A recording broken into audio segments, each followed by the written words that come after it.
Hello student, good afternoon to all of you. जैसा कि अभी हम लाइव क्लास ले रहे थे बेटा, लेकिन उसमें नेटवर्क इशू की वजह से वो हम एंड कर दिए हैं। हो सकता है वो सही से ना आ रही हो, इसलिए अब हम रिकॉर्ड करके आपको अपलोड कर देंगे। तो आज की क्लास में हम जानेंगे गेज एंड टेम्पलेट के बारे में। तो गेज क्या होता है और क्यों इम्पोर्टेंट है हमारे लिए। तो गेज एक प्रकार का मेजर चेकिंग इंस्ट्रूमेंट है जिसका प्रयोग पार्ट को चेक करने के लिए किया जाता है, जिससे हमारे समय की बचत होती है और पार्ट हमारा कम कॉस्टली पड़ता है और मास प्रोडक्शन में इसका यूज किया जाता है। तो आज की क्लास में हम जानेंगे गेज के बारे में और इसकी नेक्स्ट क्लास जब होगी उसमें हम जानेंगे टेम्पलेट के बारे में। तो हाँ, यहाँ पे हम देखते हैं इंट्रोडक्शन ऑफ गेज क्या होता है। गेज हमारा एक प्रकार का बिना स्केल वाला इंस्पेक्शन टूल है। कैसा टूल है? गेज हमारा एक बिना स्केल वाला इंस्पेक्शन टूल है जिससे हम किसी पार्ट को चेक करते हैं। तो जिसका प्रयोग पार्ट्स का अधिक मात्रा में क्या करना है, जिसका प्रयोग पार्ट्स का अधिक मात्रा में उत्पादन करते समय उसके निश्चित साइज को यानी डेफिनेट साइज को यानी निश्चित साइज को चेक करने के लिए किया जाता है। मतलब जो भी पार्ट हमारा बना होता है उसी के साइज को बनाया जाता है हमारा गेज, और उससे हम लोग पार्ट को चेक करते हैं। और गेज में हमारे दो सिरे होते हैं, एक गो सिरा होता है, एक नो गो सिरा होता है। अगर गो सिरा जा रहा है और नो गो सिरा नहीं जा रहा, मतलब हमारा पार्ट एकदम परफेक्ट बना हुआ है। तो अब हम देखेंगे मटेरियल के बारे में। तो गेज प्राय एलॉय स्टील से बनाई जाती है और इसके ग्लेजिंग पॉइंट को हार्ड व टेम्पर कर दिया जाता है। क्या किया जाता है? इसके पार्ट को हम लोग हार्ड व टेम्पर करते हैं, क्योंकि ऐसा इसलिए करते हैं क्योंकि जब हम पार्ट को बार बार चेक करते हैं तो अगर हार्ड व टेम्पर नहीं करेंगे तो हमारा जो मटेरियल है गेज का, वो पार्ट जो हमारा घिस जाएगा। इसलिए हम लोग उसके पार्ट को हार्ड व टेम्पर कर देते हैं और ये एलॉय स्टील के बने होते हैं ताकि इस पे कोरोजन ना लगे। अब हम देखेंगे नेक्स्ट स्लाइड में एडवांटेज ऑफ गेज। गेज का यूज करने से हमें कौन कौन से लाभ होते हैं। तो पहला लाभ हमारा ये है कि उत्पादन अधिक मात्रा में होता है, यानी प्रोडक्शन जो है वो बढ़ जाता है, क्योंकि एक एक पार्ट को प्रॉपर मेजर नहीं करना होता है। तो इसलिए हमारे प्रोडक्टिविटी में क्या होती है? बढ़ोतरी होती है। पार्ट्स को बनाने में कम समय लगता है, क्योंकि एक स्ट्रक्चर यानी साइज होता है, उसी के साइज में पार्ट बनता चला जाता है और उसे हम चेक करते रहते हैं और पैक करते रहते हैं। मतलब पार्ट्स को बनने में समय कम लगता है। पार्ट्स को इंटरचेंजेबल बनाने में आसानी रहती है। इंटरचेंजेबिलिटी का मतलब होता है कि एक ऐसा पार्ट जिसका यूज हम कई जगहों पे कर सकते हैं। मतलब पार्ट को जैसे मान लीजिए कोई मेरी मशीन है, तो उसके पार्ट अगर खराब होता है तो जो पार्ट खराब हो उस पार्ट को रिपेयर करके लगा दे या नया पार्ट लगा दे, मतलब पूरी मशीन हमारी खराब ना हो। तो ऐसी चीज को हम लोग इंटरचेंजेबिलिटी कहते हैं।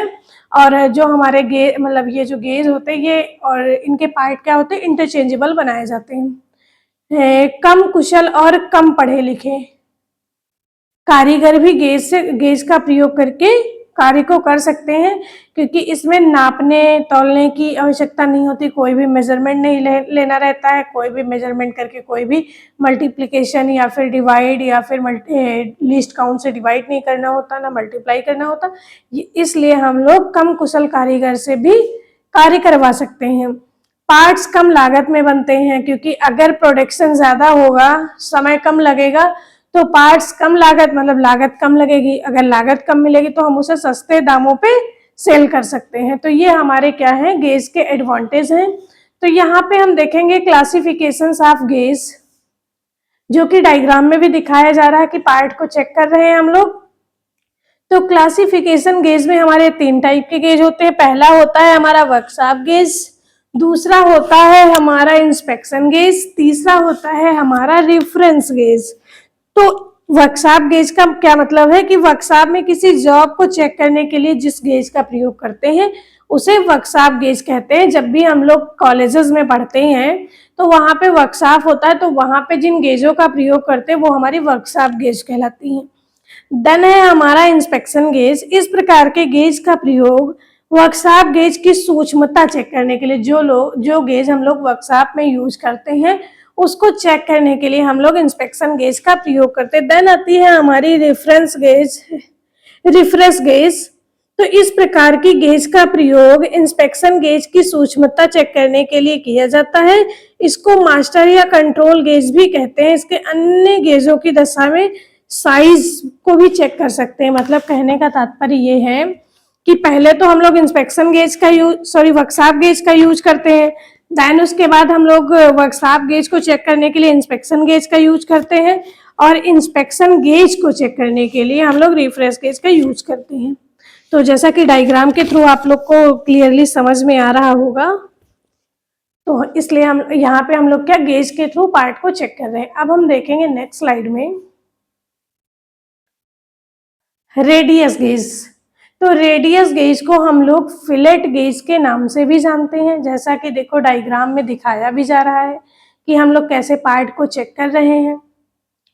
तो जो भी कोई मतलब किसी जॉब की अंदरूनी या बाहरी रेडियस को चेक करने के लिए जिस गेज को प्रयोग में लाया जाता है उसे रेडियस या फिलेट गेज कहते हैं। ये साइज में 0.6 से 25 mm तक पाई जाती हैं।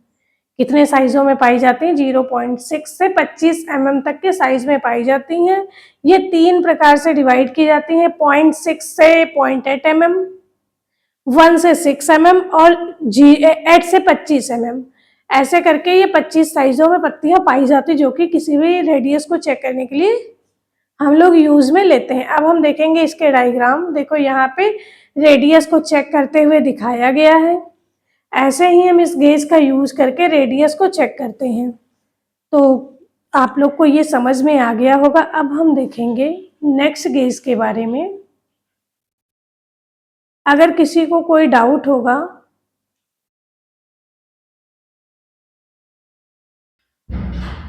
तो यहाँ पे हम लोग देखेंगे फिलर गेज के बारे में।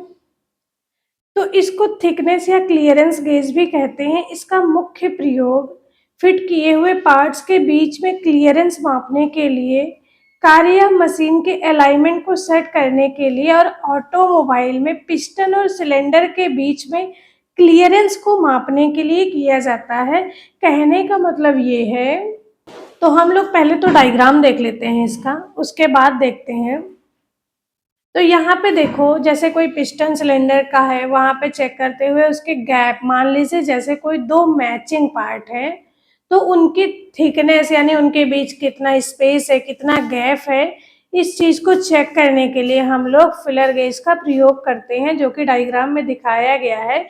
स्मॉल गैप बिटवीन 2 पार्ट्स, कोई 2 मैचिंग पार्ट्स है उनके बीच कुछ ना कुछ डिफरेंस है, गैप है, तो उसको हम लोग फिलर गेज की पत्तियों को लगा लगा के चेक कर सकते हैं कि मान लीजिए उसमें 0.1 mm गैप है, 0.2 mm गैप है, 3 mm गैप है, या कितना गैप है, वो हम अलग अलग पत्तियों पे उसका थिकनेस मेंशन होता है, उससे हम लोग चेक कर लेंगे कि कोई भी पार्ट्स है उसमें कितना गैप है। जैसा कि देखिए 3-4 डायग्राम में दिखाया गया, 3-4 जगह पे हम लोग कैसे पार्ट को चेक करते हैं। तो यहाँ पे आप लोग इजिली देख के समझ जाएंगे कि आपको भी फिलर गेज यूज करनी है तो कैसे करनी है।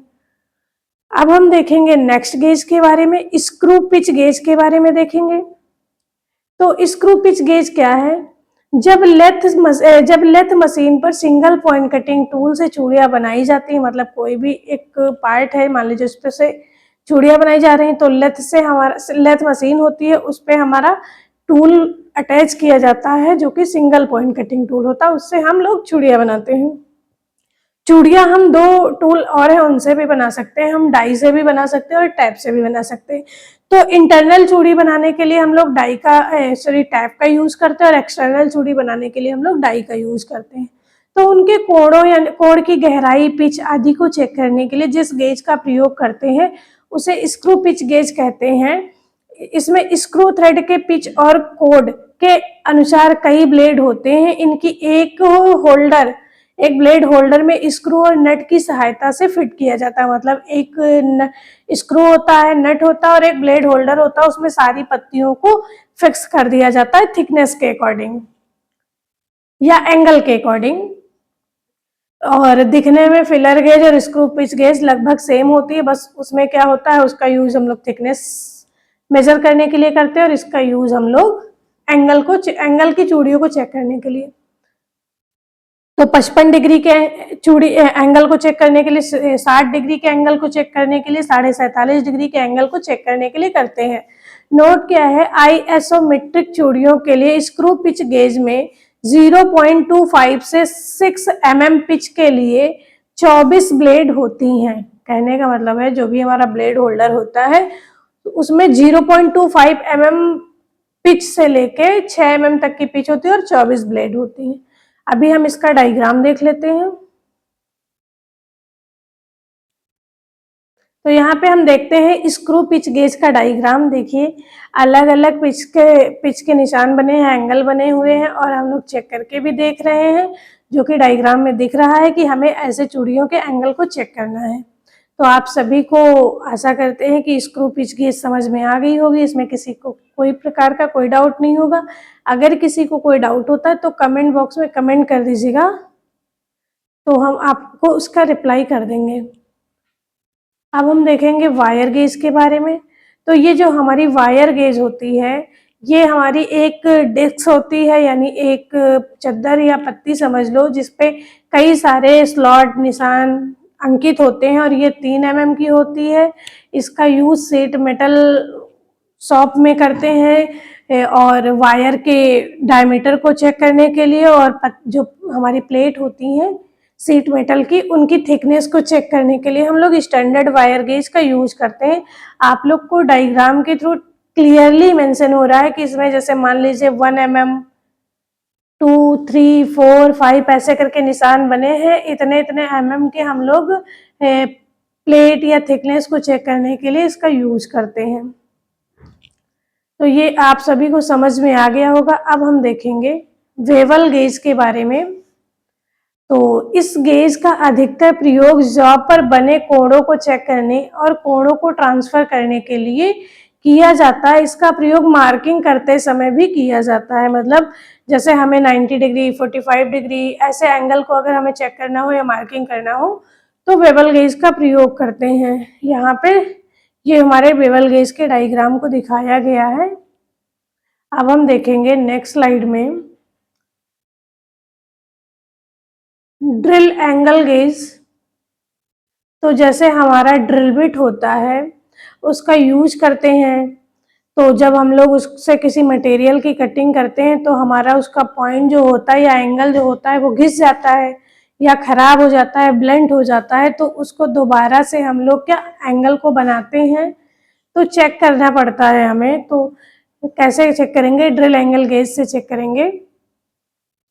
ड्रिल को ग्राइंड करते समय उसके कटिंग एज के कोणों को चेक करने के लिए जिस गेज का प्रयोग क्या करते हैं, जिस गेज का प्रयोग किया जाता है उसे ड्रिल एंगल गेज कहते हैं, और इसका प्रयोग ड्रिल के कटिंग एज के कोणों को, कटिंग एज के एंगल को या लिप्स की लंबाई आदि को चेक करने के लिए किया जाता है। जैसा कि देखिए इसमें डायग्राम में सर एक अंकल दिख रहे हैं, वो क्या कर रहे हैं, ग्राइंडिंग मशीन पे जाके ड्रिल के बिट को ग्राइंड कर रहे हैं और उसके बाद वहीं पे ड्रिल एंगल गेज लिए हुए हैं, उससे क्या कर रहे हैं, ड्रिल के एंगल को चेक कर रहे हैं, उसके लिप को चेक कर रहे हैं, उसके क्लियरेंस एंगल को चेक कर रहे हैं, उसके रिलीफ एंगल को चेक कर रहे हैं। मतलब इसके थ्रू हम लोग क्या करेंगे, ड्रिल एंगल गेज के थ्रू हम लोग ड्रिल का एंगल चेक करेंगे, जो भी हमारा नया एंगल बनाएंगे हम। तो आप लोग को ड्रिल एंगल गेज समझ में आ गया, कैसे ड्रिल के एंगल को चेक करना, ये भी आपको डायग्राम के थ्रू दिखाया गया है। अब हम देखेंगे सेंटर गेज के बारे में। तो यह गेज स्टील की प्लेट से बनाई जाती है। किससे बनाई जाती है, स्टील की प्लेट से बनाई जाती है, जिस पर स्क्रू थ्रेड के स्टैंडर्ड के अनुसार, तो ये क्या स्टील की प्लेट से बनाई जाती है जिस पर स्क्रू थ्रेड के स्टैंडर्ड के अनुसार अलग अलग कोणों में वी ग्रू बने होते हैं। जैसा कि देखो नीचे डायग्राम में वी ग्रू बना है, आप लोग को दिख रहा है, जैसे 55 डिग्री, 60 डिग्री, 47.5 डिग्री आदि। इसका प्रयोग लेथ पर विभिन्न प्रकार की चूड़ियां काटने वाले कटिंग टूल के पॉइंटों को क्या करना है, जो भी चूड़ियां काटने वाले कटिंग पॉइंट है उनके पॉइंटों को चेक करने के लिए और चूड़ियां काटने से पहले टूल को जॉब के समकोण में सेट करने के लिए किया जाता है। तो ये हमारा सेंटर गेज है, जिसका प्रयोग हम लोग यहाँ पे करके दिखा रहे हैं कि कैसे हम लोग ड्रिल के पॉइंटों को या कटिंग टूल के पॉइंटों को चेक करेंगे कि वो उनका एंगल सही है या नहीं है। अब हम देखेंगे नेक्स्ट स्लाइड में लिमिट गेज। तो लिमिट गेज जैसा कि नाम से ही पता चलता है कि कोई भी गेज है उसका लिमिट क्या है, उसका फिट क्या है, उसका टॉलरेंस क्या है। लिमिट फिट टॉलरेंस की एक हम लोग अलग से क्लास पढ़ेंगे। यहाँ पे हम देखते हैं लिमिट का मतलब होता है सीमाएं। तो कोई ना कोई एक निश्चित सीमा तक ही हम किसी गेज के थ्रू उसकी मेजरमेंट को ले सकते हैं। तो मास प्रोडक्शन, जहाँ पे इंडस्ट्री में कैसा प्रोडक्शन होता है, मास प्रोडक्शन होता है। तो मास प्रोडक्शन में उत्पादन किए पार्ट्स के साइजों को निर्धारित लिमिट्स में चेक करने के लिए, मतलब जो भी हमारा मास प्रोडक्शन है उसके लिमिट्स को चेक करने के लिए लिमिट गेजों का प्रयोग किया जाता है। मतलब कोई भी पार्ट बना रहे हैं तो एक लिमिट फिट टॉलरेंस में बनेगा कि वो अगर मान लीजिए इतना कम हो जाए, 1 mm कम हो जाए तब भी वो पार्ट खराब नहीं होगा। अगर 0.1 mm ज़्यादा हो गया तब भी वो हमारा पार्ट नहीं खराब होना चाहिए। इसीलिए हम जब किसी पार्ट को बनाते हैं तो वो इंटरचेंजेबल बनाते हैं कि मतलब उसमें थोड़ा सा डिफेक्ट या एरर आने से कोई भी पार्ट हमारा खराब ना हो। तो यहाँ पे हम देखेंगे कुछ लिमिट गेज के बारे में देखेंगे। तो सबसे यहाँ से कई सारे क्वेश्चंस पूछे जाते हैं। तो अभी जो लिमिट गेज है, लिमिट गेज के थ्रू जो गेज आएंगी वो काफ़ी इंपॉर्टेंट होंगी एग्जाम के दृष्टिकोण से। और सेकेंड ईयर का ये टॉपिक है, तो यहाँ पे मतलब कई सारे क्वेश्चंस यहाँ पे बनते हैं, मतलब 2-3 क्वेश्चन तो पूछे ही जाते हैं गेज से। तो स्नैप गेज के बारे में हम सबसे पहले जानेंगे। तो इसको कैलिपर गेज भी कहते हैं। मान लीजिए अगर स्नैप गेज ना लिखा हो, वहां पे कैलिपर गेज लिख के आ जाए तो आपको कंफ्यूज नहीं होना है। इस गेज का प्रयोग किसी जॉब की बाहरी माप, जैसे किसी सॉफ्ट तो आप लोग समझते हैं, पाइप भी समझते होंगे। तो किसी सॉफ्ट के बाहरी व्यास को चेक करने के लिए, किसी सॉफ्ट के बाहरी डायमीटर को चेक करने के लिए किया जाता है। ऐसे हमारी रिंग गेज आती है जिसका यूज हम लोग क्या करते हैं, बाहरी डायमीटर को चेक करने के लिए या बाहरी थ्रेड को चेक करने के लिए करते हैं। तो आप लोग स्नैप गेज का कहाँ पे यूज करेंगे, सॉफ्ट के बाहरी व्यास को चेक करने के लिए करते हैं।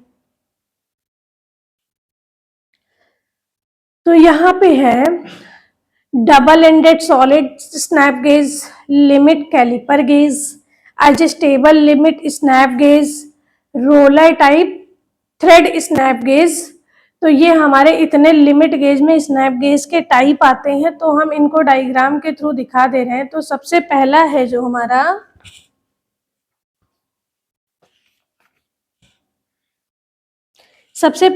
हमारा double ended solid snap gauge. तो इसमें क्या होते हैं, 2 सिरा होते हैं, एक गो सिरा होता है, एक नो गो सिरा होता है। जो गो सिरा होता है हमारा वो पार्ट में जाना चाहिए और नो गो सिरा पार्ट में नहीं जाना चाहिए, तभी हमारा जो जॉब बनेगा वो एकदम सही और परफेक्ट बनेगा। दूसरा है हमारा लिमिट कैलिपर गेज। तो ये अंग्रेजी के अक्षर सी के जैसा कि डायग्राम में दिख ही रहा है। इसमें भी 2 सिरे होते हैं, एक गो सिरा होता है, एक नो गो सिरा होता है।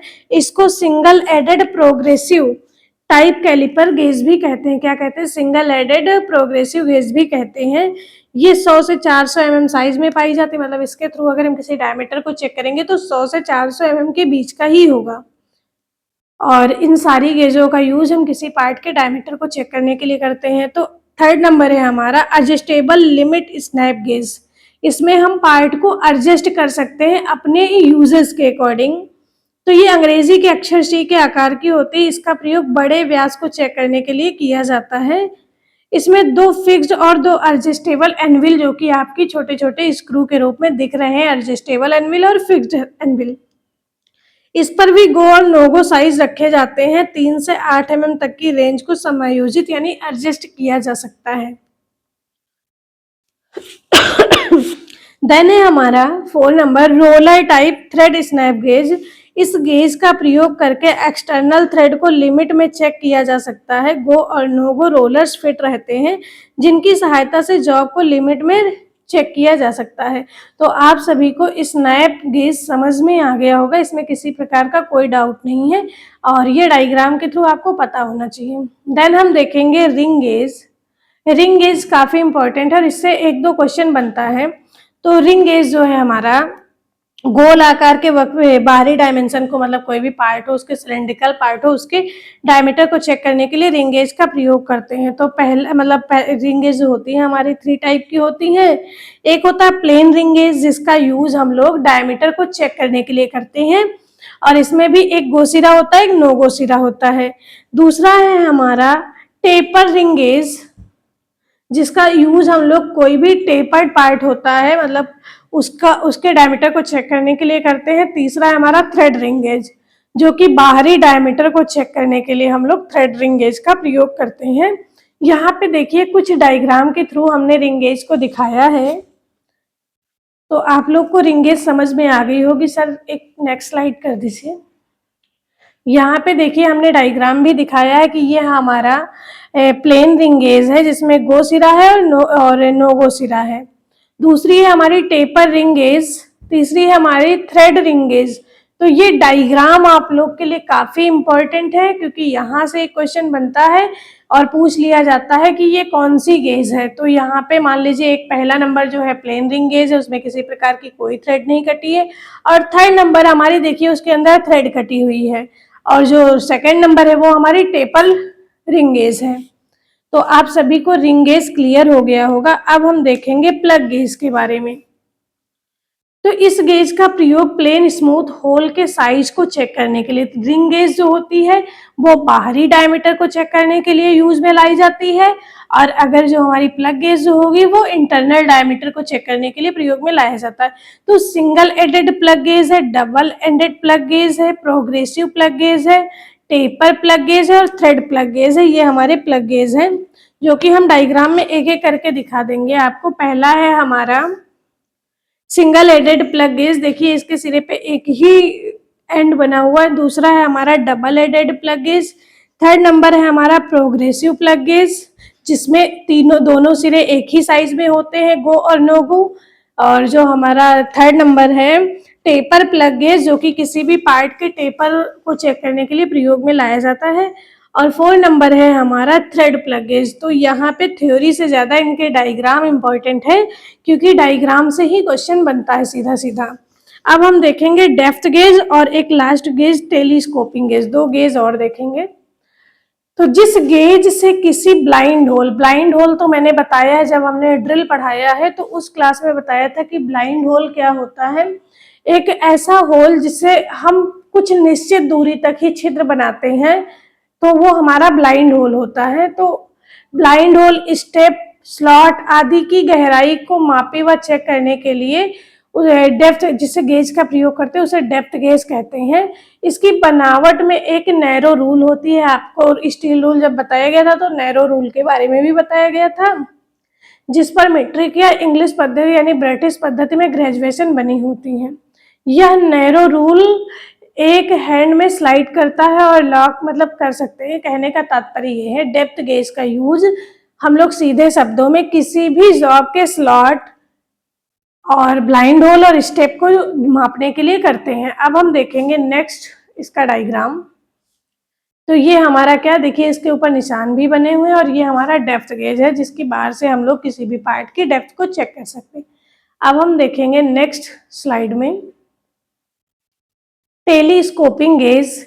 यह एक प्रकार की अप्रत्यक्ष मापी गेज है, मतलब इसके ऊपर कोई निशान नहीं बना होता है, जिसका प्रयोग अंदरूनी साइज को मापने व चेक करने के लिए किया जाता है, जैसे होल, स्लॉट, बोर आदि। रीडिंग लेने के लिए इसकी माप आउटसाइड माइक्रोमीटर पर ट्रांसफर की जाती है। मतलब जैसे ये जो आगे एक रॉड दिख रही है आपको लगी हुई, इससे हम लोग किसी पार्ट की क्या चौड़ाई या फिर गहराई या फिर डेप्थ या फिर उसकी स्लॉट की मतलब रेडियस को चेक करते हैं। उसके बाद इसका यूज हम माइक्रोमीटर पे ले जाके चेक कर लेते हैं। तो ये हमारा एक प्रकार का अप्रत्यक्ष मेजरिंग टूल है और इसको टेलीस्कोपिंग गेज कहते हैं। अब हम देखेंगे नेक्स्ट स्लाइड में इसका कंस्ट्रक्शन यानी बनावट क्या होती है। तो इसकी बनावट निम्नलिखित पार्ट से होती है। एक हमारा फिक्स्ड लेग होती है इसकी, एक टेलीस्कोपिंग लेग होती है, हैंडल होता है, लॉकिंग स्क्रू होता है और स्प्रिंग होता है। साइज में ये 12.7 से 152.4